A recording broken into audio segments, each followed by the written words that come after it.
My name is Carol Rosin. I'm an educator who became the first woman corporate manager of an aerospace company, Fairchild Industries. I'm a space and missile defense consultant. I've consulted to a number of companies, organizations, government departments, even the intelligence community. I was a consultant to TRW working on the MX missile. So I was part of that strategy, which turned out to be a role model for how to sell space-based weapons to the public, the MX missile being yet another weapon system that we didn't need. And I founded the Institute for Security and Cooperation in Outer Space, a Washington, D.C. based think tank. I'm an author and have testified before the Congress, the President's Commission on Space, and to a number of committees of that kind of relevance.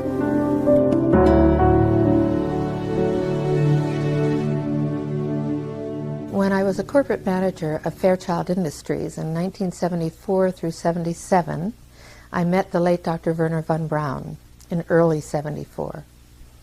At that time, Vonbraun was dying of cancer, but he assured me that he would live a few more years in order to tell me about the game that was being played. That game being the effort to weaponize space, to control the Earth from space and space itself. Vonbraun had a history of working with weapon systems and had escaped from Peenemünde to come to this country and landed as vice president of Fairchild Industries when I had met him.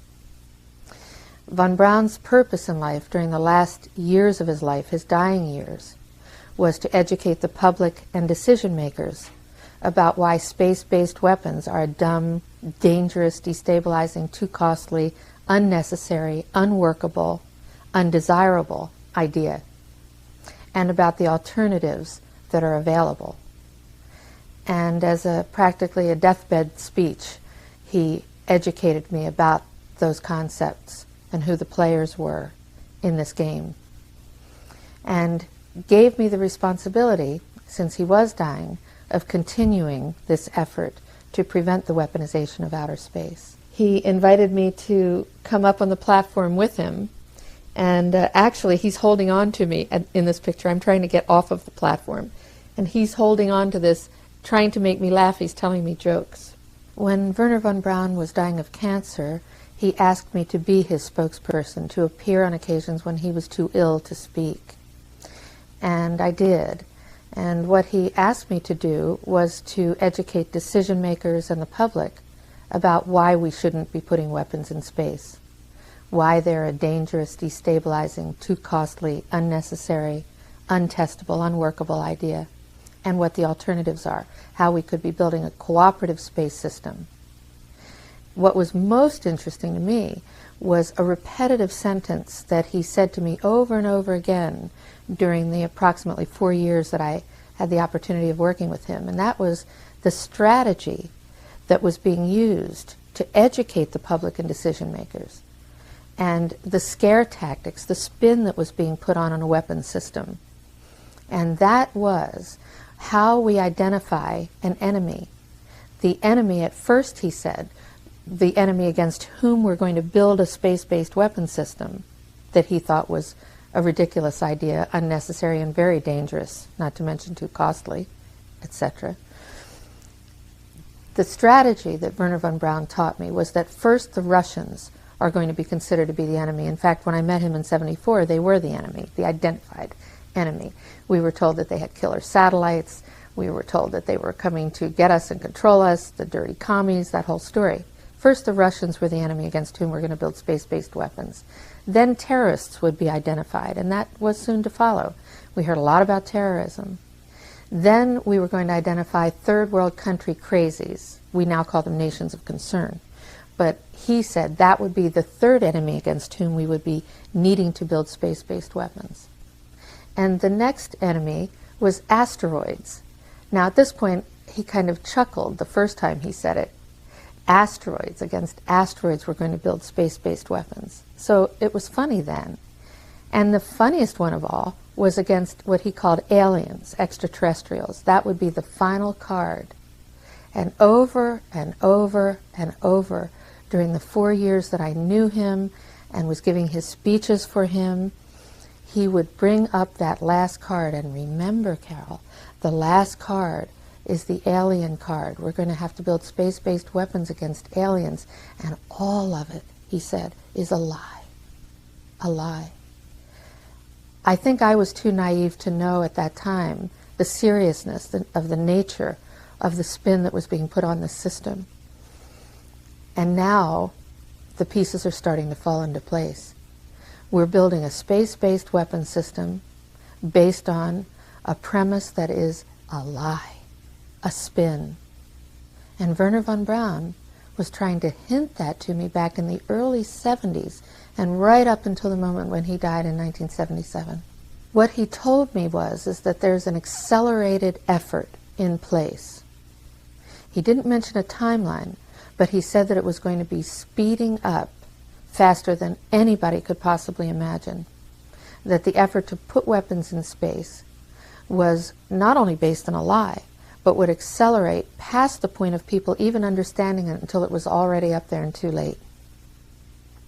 When von Braun was dying in front of me the very first day that I met him, he had tubes draining out of his side. And he was tapping on the desk telling me, "You will come to Fairchild." I was a school teacher. "You will come to Fairchild and you will be responsible for keeping weapons out of space." And the way he said it with the intenseness in his eyes, and added that very first day, the first time I met him, that space-based weapons were a dangerous, destabilizing, too costly, unnecessary, untestable, unworkable idea. And that the last card that was being held was the extraterrestrial enemy card. The intensity with which he said that made me realize that he knew something that he was too afraid to mention. He was too afraid to talk about it. He would not tell me the details. I'm not sure that I would have absorbed them if he had told me the details or even believed him in 1974. But there was no question that that man knew, and had a need to know, I found out later. There's no doubt in my mind that Wernher Vonbraun knew about the extraterrestrial issue. The very first meeting that I had with him in 1974, when he said to me, "You will be responsible for keeping weapons out of space. I'm dying of cancer and you have to take over for me." And when he explained to me the reasons for why weapons were going to be put into space, the enemies against whom we were going to build these weapons, and that all of that was a lie. And when he mentioned the extraterrestrial card, that extraterrestrials, aliens he called them, were going to be identified as the final enemy against whom we were going to build space-based weapons back in '74, the way he said it to me, there was no doubt in my mind that he knew something that he was too afraid to talk about. Wernher Vonbraun never spoke to me about any of the details that he knew, or might have known, or thought about, related to extraterrestrials, except that extraterrestrials were one day going to be identified as an enemy against whom we are going to have to build an enormous space-based weapon system. Even though he didn't give me the details, however, the look in his eyes made it clear to me that he knew that there was something going on that was a big secret that he could not divulge. Wernher Vonbraun actually told me that the spin was a lie, that the premise for space-based weaponry, the reasons that were going to be given, the enemies that we were going to identify, were all based on a lie. I've been tracking the space-based weapons issue for about 26 years. I have debated generals, congressional representatives. I've testified before the Congress and the Senate. I've met with people in over 100 countries. And I have not been able to identify who the people are who are making this space-based weapon system happen. I see the news. I see the administrative decisions being made. I know that they're all based on lies and greed. And I have yet to be able to identify who the people are. And that's after tracking this issue for 26 years. I know that there are big secrets being kept. And I know it's time that the public and decision makers pay attention to the people who are now going to be disclosing the truth. And then we need to make some definite changes and build a system in space that will benefit every single person and all the animals and the environment of this planet. The technology is there. The solutions to Earth's urgent and long-term potential problems are there. And I have a feeling that once we start studying this extraterrestrial issue, all of the questions are going to be answered that I've had for 26 years. I have concluded that it's based on a few people making a lot of money and gaining power. It's about ego. It's not about our essence and who we really are on the planet and loving each other and being at peace and cooperating, using technologies to solve problems and heal people in the planet. It isn't about that. It's about a few people who really are playing an old, dangerous, costly game for their own pocketbooks and power struggle. That's all it is. And I believe that this entire space-based weapons game is initiated right here in the United States of America. And what I hope is that with the new administration, I hope that this information that's being disclosed will allow the new administration to do what is right, which is to transform the war game into a space game, so that we use the technologies that are available, not just as spin-offs of war technology, but as direct technological applications to building a cooperative space system that will benefit the entire world and that will allow us to communicate with the extraterrestrial cultures that are obviously out there.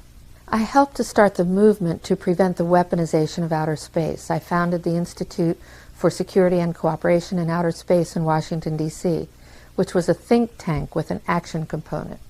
We studied this issue of who was going to benefit from building a space-based weapons program, which is merely an extension of the Earthbound war game. Of course, the next highest frontier, the high ground, is outer space. So it's a very natural place for those who play in the war game, who benefit from it, to go into outer space with their weapons. Who would benefit from it are the people who work in that arena. That's people in the military, in industries, in universities and labs, in the intelligence community. And this is not just in the United States, it's worldwide. This is a worldwide cooperative system.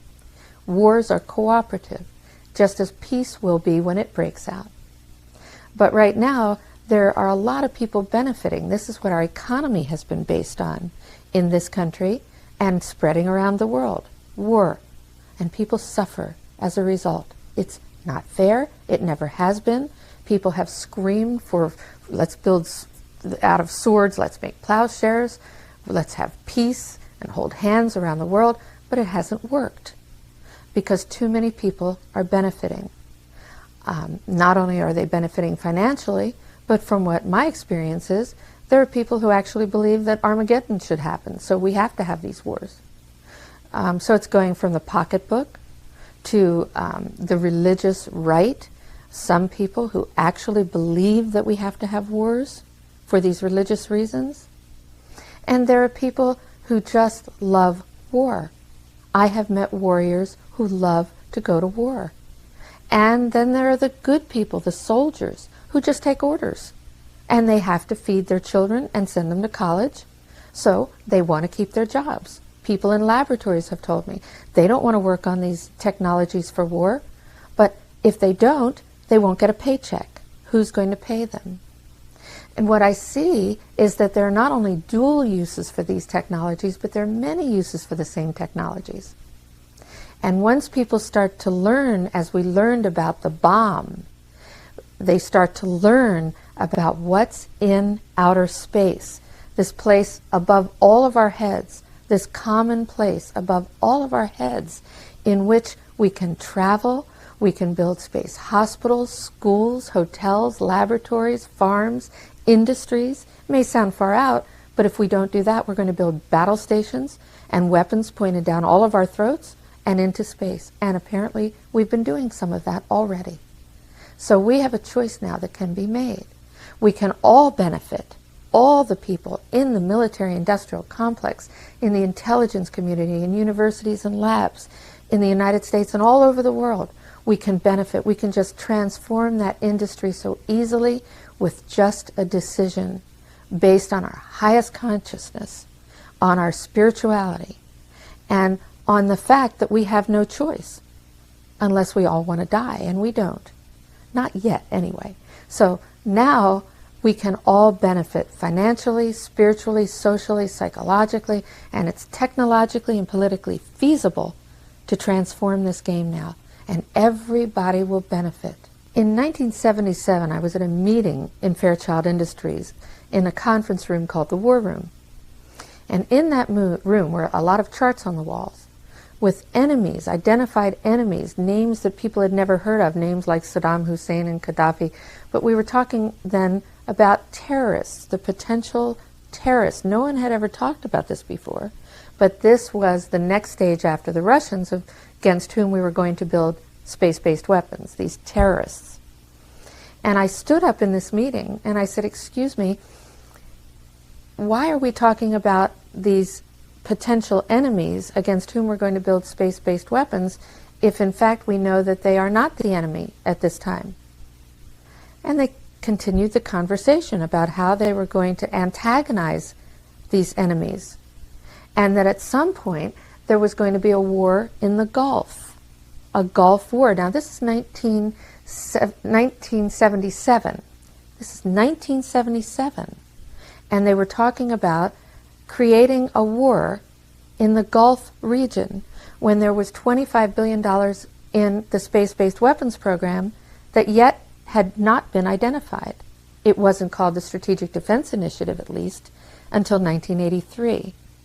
This weapons system then had obviously been going on for some time that I didn't know anything about.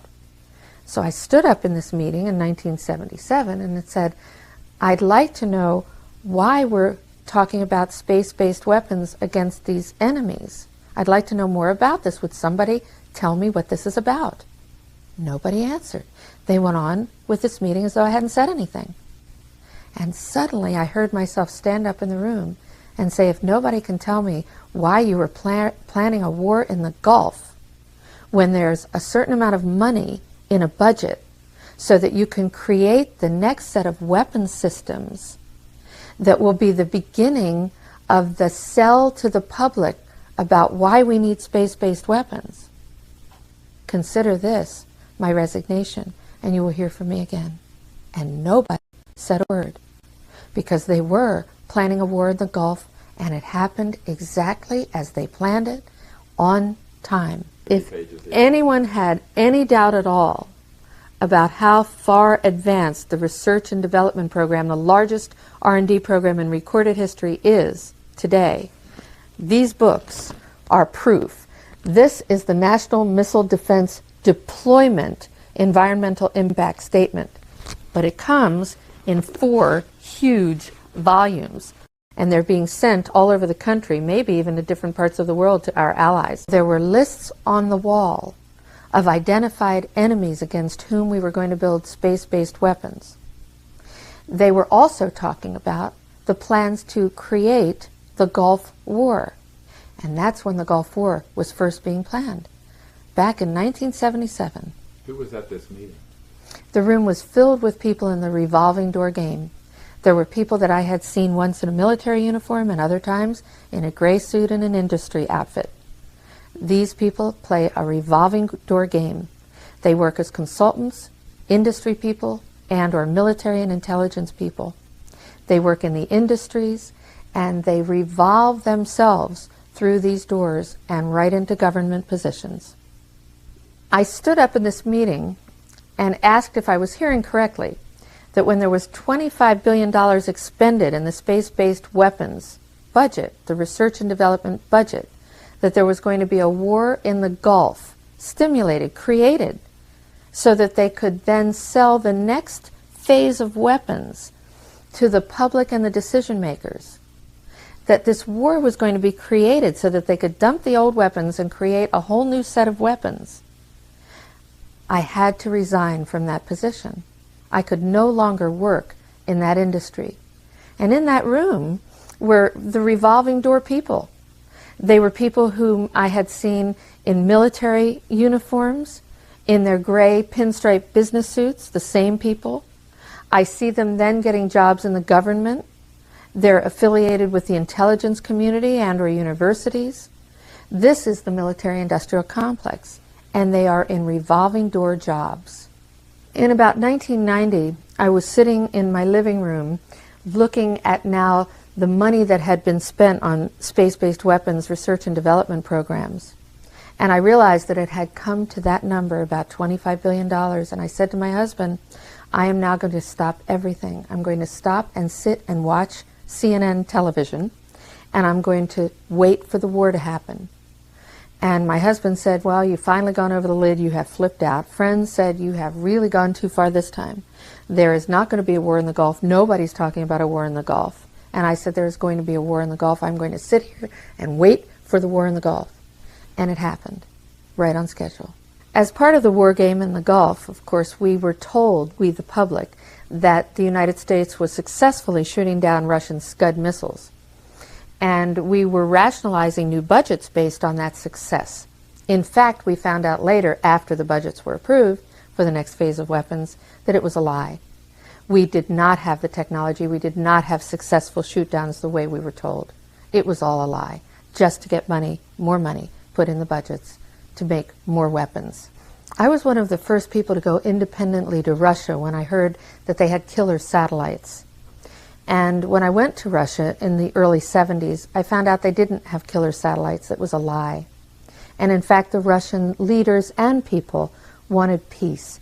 They wanted to cooperate with the United States and the people of the world. When another time I called Saddam Hussein when he was lighting his oil fields on fire. And my husband was in the kitchen while I was making this phone call, and I got a call back from his first attaché. With Saddam Hussein nearby, I was told, saying, are you a reporter? Are you an agent? Why do you want to know? And I said, no, I'm just a citizen who helped to start the movement to prevent the weaponization of outer space, and I have found that a lot of the stories that I've been told about weapon systems and the enemies are not true. So I wanted to find out what Saddam Hussein wants, what would satisfy him to have him stop making these oil fields go on fire and stop antagonizing people. And he said, well, nobody's ever asked him that question, what he wants. So when I hear that there's a possible threat of extraterrestrials, and I look at the history of thousands of years of possible visitations, recorded history, and when I hear now the stories of the disclosures of honest military intelligence industry people who have had experiences with UFOs, with crashes and landings, with live or dead bodies of extraterrestrial beings, people from out in the universes. And if I'm ever told that these are enemies against whom we have to build space-based weapon systems, based on my own personal experience of having worked in the military-industrial complex on weapon systems and military strategy, I'm going to know it's a lie. It's a lie. And I'm not only not going to believe it, but I'm going to go out as loudly as I can and tell everyone to take a look. They have not taken us away yet. We're still here after thousands of years of visits. If in fact they're still visiting us now and people are working with ETs, live or dead, if they're taking photographs, if they're experiencing all kinds of UFO experiences, then we have to look at this as something that is not a hostile occurrence. It would be my guess, based on my own experience of having traveled to countries whom we've been told had hostile intentions against the United States, it would be my hope and my intention to do everything I could to work with people who are working to communicate with and cooperate with these extraterrestrial beings, because they're clearly not hostile. We're here. That's enough proof for me. I have a vision based on the new information that I'm learning about related to extraterrestrials and the information, the technology, the techniques for communicating and sharing information, that we have the potential on this planet now of actually living in a state of peace based on the information, the technology, the direct applications of all of that to all the people of the world, to our environment and other animals, the plants, the air, sea, and land. I think that we can have a clean and healthy environment with a happy, peaceful, dancing, musical, artistic planet, with people who want to make money. They can still make money with their investments. There are enormous investment possibilities and technologies that can be developed. We're seeing tastes of it now, just in the fields of transportation, communication, healing techniques, life extension techniques. The potential is unlimited. The opportunities and benefits for careers, for jobs, the opportunities and benefits for health of our individual selves, of whole communities, of our planet itself. The potential for education, for being able to communicate from the technological ways to maybe telepathically. The communication and education techniques as an educator so excite me. We can be sharing our lives, our cultures, respecting our differences, learning about what each other wants, and most important of all, we can be touching our own essence, the essence of our own beings, the essence of extraterrestrial beings. We can reach that state of love on this planet. What could be more exciting than that? And those people who want to be leaders can. Those people who just want to sit in the light can. There is no limit to how people can choose to live on this planet. We have a chance to do that, and I think the window is closing rapidly.